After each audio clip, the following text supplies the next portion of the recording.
Everyone, मेरा नाम उर्वशी त्यागी है। आज मैं आप सबके साथ डिस्कस करूंगी राइट्स ऑफ अनपेड सेलर। तो एक सेल में बायर और सेलर दोनों के कुछ ऑब्लिगेशंस होते हैं। सेलर की तरफ से ऑब्लिगेशंस होता है गुड्स को डिलीवर करना और बायर की तरफ से ऑब्लिगेशंस होता है गुड्स की प्राइस या अमाउंट को पे करना। और इसी चीज को हम कहते हैं रेसिप्रोकल प्रॉमिस, जिसको मेंशन किया गया है इंडियन कॉन्ट्रैक्ट एक्ट के सेक्शन 2F के अंडर। अब हम डिस्कस करेंगे कि एक अनपेड सेलर क्या होता है। जब भी बायर पूरी अमाउंट या अमाउंट का कुछ पार्ट देने से डिनाई कर देता है तो एक सेलर अनपेड सेलर बन जाता है और उसके पास कुछ राइट्स या अधिकार आ जाते हैं और इसी के साथ साथ ये अधिकार या राइट्स उसकी रेमेडी की तरह एक्ट करते हैं। अब बात करते हैं सेक्शन 45 क्लॉज 1 की, जिसमें मेंशन किया गया है कि टर्म्स एंड कंडीशन में एक सेलर अनपेड सेलर बन जाता है। पहला, जब बायर पूरी की पूरी अमाउंट देने से डिनाई कर देता है या फेल हो जाता है देने से, तो एक सेलर के पास राइट आता है बायर को स्यू करने का, उस पे इमीडिएट एक्शन लेने का। और दूसरी, जब एक सेलर को अमाउंट मिलती है गुड्स की नेगोशिएबल इंस्ट्रूमेंट या फिर किसी बिल्स ऑफ एक्सचेंज के फॉर्म में एंड वो डिसऑनर हो जाता है, तो इन दोनों कंडीशंस में सेलर के पास राइट है कि वो इमीडिएट एक्शन ले, वो बायर को स्यू करे और अपने आप को एक रेमेडी प्रोवाइड करवाए। अब डिस्कस करते हैं राइट अगेंस्ट बायर को।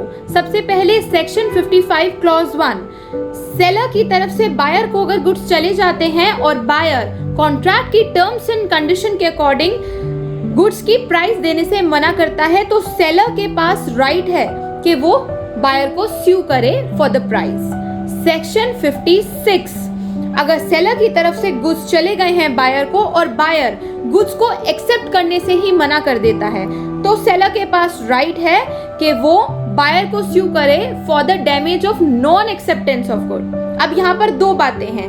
पहली, quantum of damage. Quantum of damage को डिसाइड करने के लिए हम अप्लाई करेंगे सेक्शन 73 और 74 को। और दूसरी बात, ड्यूटी ऑफ मिटिगेशन।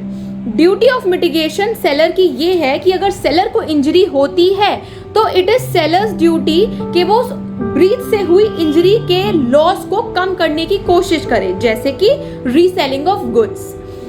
अब आता है section 60, that is repudiation of goods. तो अगर गुड्स की डिलीवरी से पहले ही बायर कॉन्ट्रैक्ट को रेप्यूडिएट करता है तो सेलर के पास राइट है बायर को स्यू करने का। उसके बाद आता है section 61, suit for the interest. तो अगर एक स्पेसिफिक कॉन्ट्रैक्ट पहले से ही है बायर और सेलर के बीच में to give the interest on the amount of goods to the seller, और अगर बायर वो इंटरेस्ट की अमाउंट देने से मना करता है तो सेलर के पास राइट है कि वो उसको क्लेम करवाए और उस इंटरेस्ट को कोर्ट ऑफ लॉ के थ्रू एनफोर्स करवाए। अब बात करते हैं राइट ऑफ लियान की। राइट ऑफ लियान सेलर के पास एक ऐसा राइट है जिसमें सेलर गुड्स की पोजेशन को अपने पास रख सकता है, चाहे ओनरशिप गुड्स की ट्रांसफर हुई हो या ना हुई हो। सेल्स ऑफ गुड्स एक्ट में राइट ऑफ लियान के सेक्शन है 47 से 49। सेक्शन 47 बात करता है उन टर्म्स एंड कंडीशन की जिनके फुलफिल होने पर सेलर राइट ऑफ लियान को प्रैक्टिस कर सकता है। फर्स्ट, अगर गुड्स कैश बेसिस पे सोल्ड हुए हैं और गुड्स की अमाउंट बायर ने सेलर को नहीं भेजी तो सेलर के पास राइट है गुड्स की पोजेशन को अपने पास रखने का। दूसरा, अगर गुड्स क्रेडिट बेसिस पे सोल्ड हुए हैं और पीरियड ऑफ क्रेडिट एक्सपायर हो चुका है तो सेलर के पास राइट है गुड्स की पोजेशन को अपने पास रखने का। और तीसरी, गुड्स की पोजेशन से पहले अगर बायर इंसॉल्वेंट हो जाता है तो सेलर के पास राइट है गुड्स की पोजेशन को अपने पास रखने का। उसके बाद आता है सेक्शन 48। सेक्शन 48 ये कहता है कि अगर एक अनपेड सेलर ने एक पर्टिकुलर पार्ट गुड्स का सेंड कर दिया है बायर को और बाकी का अपने पास रिटेन किया है तो भी वो अपने राइट ऑफ लियान को उस पर्टिकुलर पार्ट पे जो उसने अपने पास रिटेन किया है प्रैक्टिस कर सकता है। इसके बाद आता है सेक्शन 49 जो बात करता है टर्मिनेशन ऑफ लियान की। टर्मिनेशन ऑफ लियान के लिए 4 अलग अलग पॉइंट्स हैं। पहला, waiver of lien. Waiver of lien में सेलर खुद से अपना गुड्स को पोजेशन में रखने के राइट को वेव कर देता है। वो ऐसा कर सकता है या तो इम्प्लाइड कंडक्ट से या फिर एक्सप्रेस कंडक्ट से। दूसरा, पेवमेंट ऑफ प्राइस।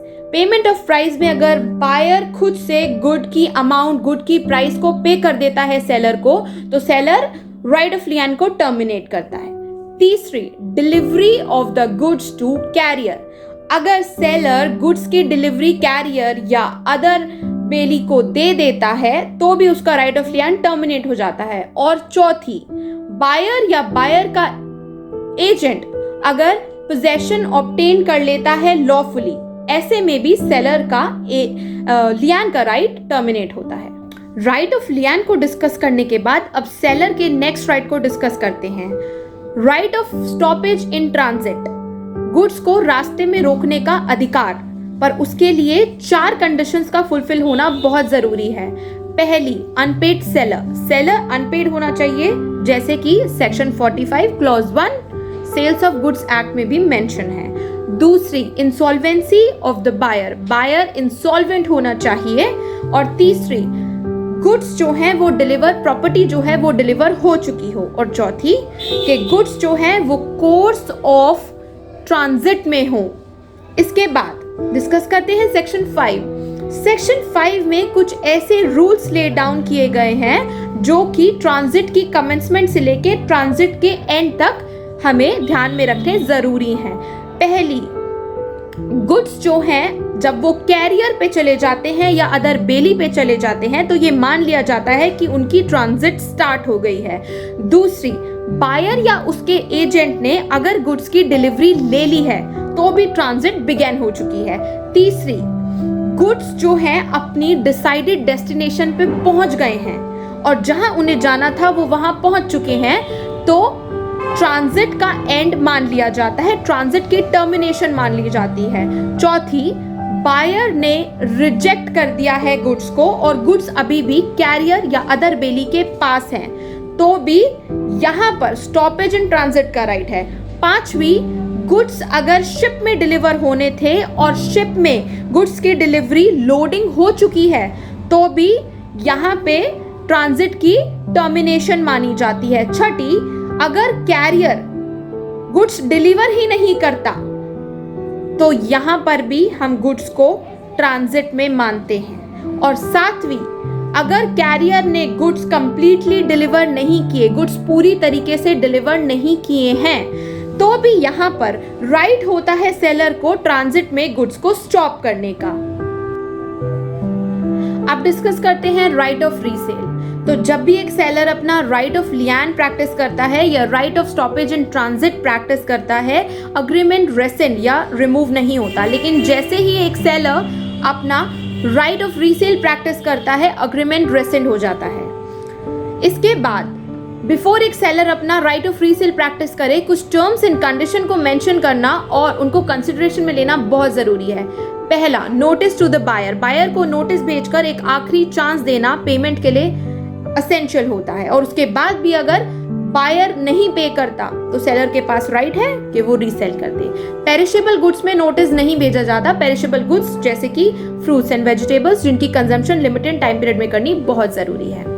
दूसरी चीज, सेलर को कुछ भी लॉस होता है रीसेल करने में तो उस लॉस को वो क्लेम कर सकता है बायर को। On the other hand, buyer किसी भी तरह का रीसेलिंग का गेन क्लेम नहीं कर सकता। तीसरा, अगर डिफॉल्टर सेलर को ओनरशिप ट्रांसफर करनी एसेंशियल है, लेकिन डिफॉल्टर सेलर को नोटिस ऑफ रीसेलिंग भेजना मैटर नहीं करता, it's not mandatory. Then next, exclusive right of resale. अगर सेलर के पास एक्सक्लूसिव राइट ऑफ रीसेल है तो रीसेलिंग पे हुए प्रॉफिट को बायर क्लेम नहीं कर सकता। ये हमने शॉर्ट में देखा rights of unpaired seller. I hope आपको ये वीडियो अच्छी लगी हो। Thank you.